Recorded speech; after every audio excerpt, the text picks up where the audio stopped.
Hey everybody, welcome to another edition of RV Tips and Trips. Hey, if you're new here, my name is Sid and I travel full-time in my fifth wheel with my wife Kathy and our miniature dachshund Thomas. Today we're going to talk about a question that one of my viewers asked, and that question was, are you still going to boondock?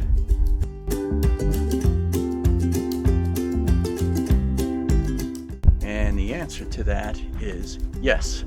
Just because we got our 1,000 Trails membership does not mean that we are not going to boondock every once in a while. First of all, 1,000 Trails is not everywhere. So there are going to be times when we want to go more into the midsection of the country where we're going to probably have to boondock and use national forests and national parks and BLM property. Recently, we did boondock in January, the beginning of January. We met up with some friends. They wanted us to come out to Quartzsite with them and hang out with some of their friends. So that's what we did. The beginning of January, we headed on out to Quartzsite, Arizona. Now, Quartzsite is in Arizona, just off of I-10. So if you travel I-10, you get off at the Quartzsite exit and you drive down Main Street through Quartzsite, which in that time of year is a busy road. Take that to, I believe it's Highway 95, and you go south on 95, and you'll go over a bridge and then head on out of town, and then you got BLM property on both your left and your right side. And as you drive down, you can see a lot of RVs camping not too far from the road, actually, because that property runs right up to the road. Last year we camped at what was called La Posa North. That was a LTVA, that means long-term camping. So we were there for 2 weeks. The cost for 2 weeks is $40, so it's pretty reasonable. And you can use their dump station, except for there isn't a dump station at La Posa North. It is at La Posa South. So that's where we stayed this year, was La Posa South. And that's where we met up with our friends. So you drive in there, you register at this little ranger station, you pay you $40, you get a sticker that's good for 2 weeks, and then you continue on in. And if you drive about a mile and a half in, there's a dump station on the right hand side, and fresh water is available. One thing to note though is if you come in at night, they turn off the pumps for the fresh water. The water that you get is well water, and to conserve water they shut the pumps down at night.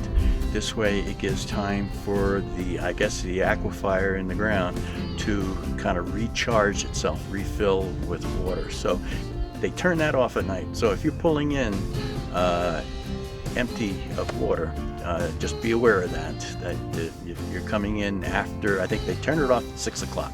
So if you come in after 6 o'clock, then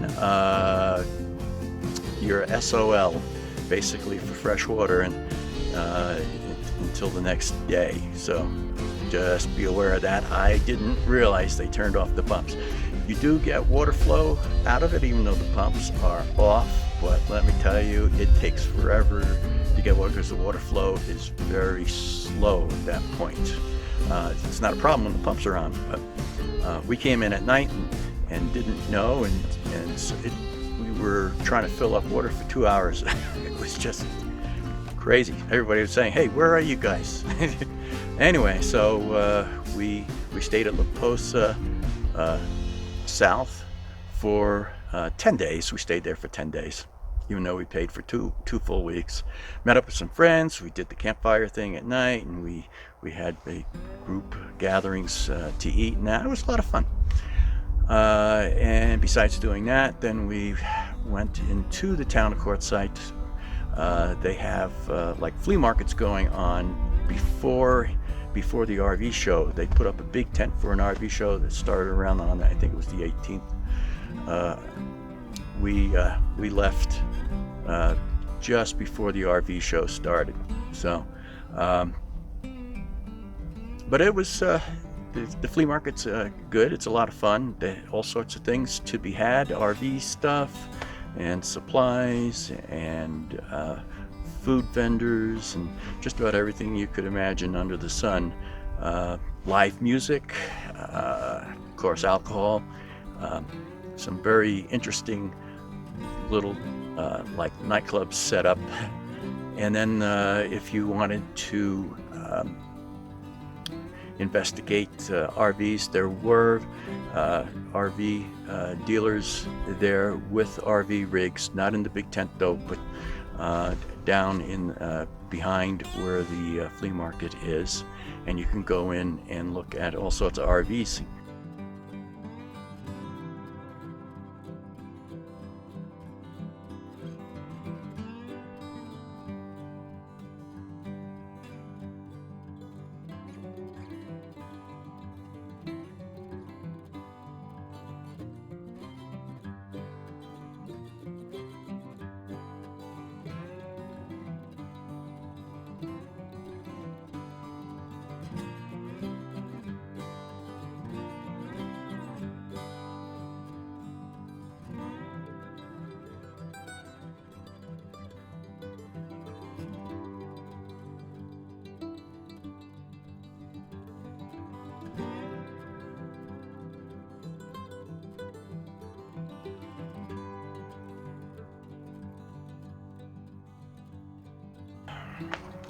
So we didn't stay for the RV show and the RTR. The area gets really busy and congested, and so that to me is not enjoyable.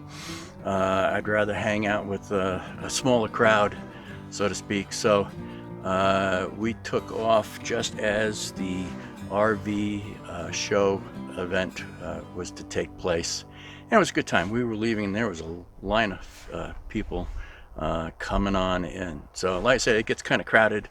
When we first got there, it was wide open spaces, and then come time around the RV event, people were camping on top of us, even though that wasn't necessary. There is still a lot of space out there, but people have a tendency to kind of clump together. I guess safety in numbers. Some people feel more secure. I'd rather be a little bit more dispersed, but it was a good time though. Okay, that's it for this edition of RV Tips and Trips. I hope you enjoyed the video, and I will catch you next time. So happy camping. Thomas says thanks for watching. Don't forget to subscribe and like and share. Until next time, happy camping.